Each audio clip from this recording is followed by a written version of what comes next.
Assalamualaikum warahmatullahi wabarakatuh. Perkenalkan, nama saya Rizka Mardiana, NIM 2032000026,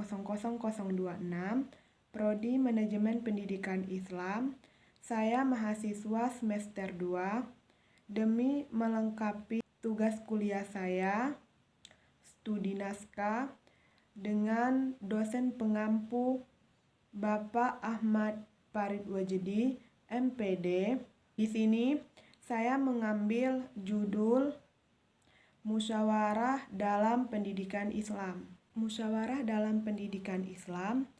Musyawarah berasal dari kata syawara, berasal dari makna bahasa Arab dari negosiasi, konsultasi, atau mengatakan urun dan mengajukan sesuatu.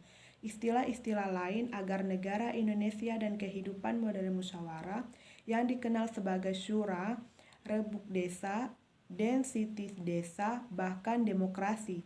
Kata musyawarah pada dasarnya hanya digunakan untuk hal-hal yang baik, sejalan dengan makna dasarnya. Sedangkan menurut istilah fikih adalah meminta pendapat orang lain atau umat mengenai suatu urusan. Kata musyawarah juga umum diartikan dengan perundingan atau tukar pikiran. Perundingan itu juga disebut musyawarah karena masing-masing orang yang berunding dimintai atau diharapkan mengeluarkan atau mengemukakan pendapatnya. Nah, tentu suatu masalah yang dibicarakan dalam perundingan itu dalam kitab Ta'lim Al-Muta'alim dijelaskan menyangkut tentang syawarah yang artinya Alira berkata, tiada seorang pun yang rusak karena musyawarah. Ada dikatakan suatu orang utuh, setengah orang, dan orang tak berarti.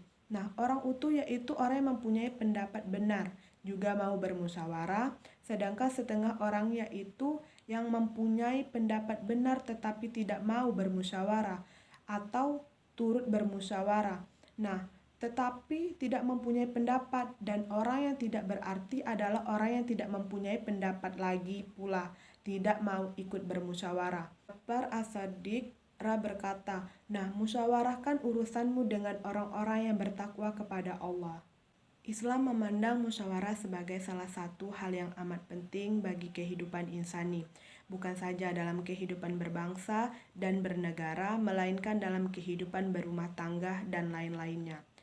Ini terbukti dari perhatian Al-Quran dan hadis yang memerintahkan atau mengajurkan umat memeluk supaya bermusyawarah dalam memecah berbagai persoalan yang mereka hadapi. Musyawarah itu dipandang penting antara lain karena musyawarah merupakan salah satu alat yang mampu mempersekutukan sekelompok orang atau umat, di samping sebagai salah satu saran untuk menghimpun atau mencari pendapat yang lebih dan baik. Adapun bagaimana sistem permusyawaratan itu harus dilakukan, baik Al-Quran maupun hadis. Nah, tidak memberikan penjelasan secara tegas. Oleh karena itu, sistem permusyawaratan diserahkan sepenuhnya kepada umat sesuai dengan cara yang mereka anggap baik. Selain itu, ada juga tujuan musyawarah, yaitu yang pertama, musyawarah dilakukan untuk membuka pintu kesulitan dan memberikan kesempatan untuk melihat sebuah perkara dari berbagai sudut pandang, sehingga keputusan yang diambil dan dihasilkan sesuai dengan standar dan persepsi seluruh anggota.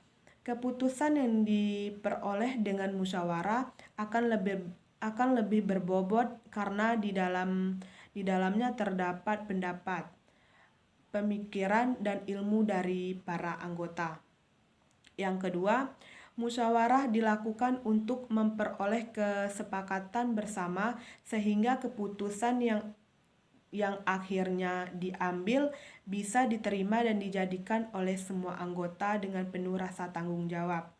Nah, hikmah dari musyawarah itu yang pertama, memperkuat silaturahim dan memperkokoh persaudaraan. Yang kedua, saling belajar dari satu sama lain. Yang ketiga, dapat bertukar pikiran antara satu sama lain.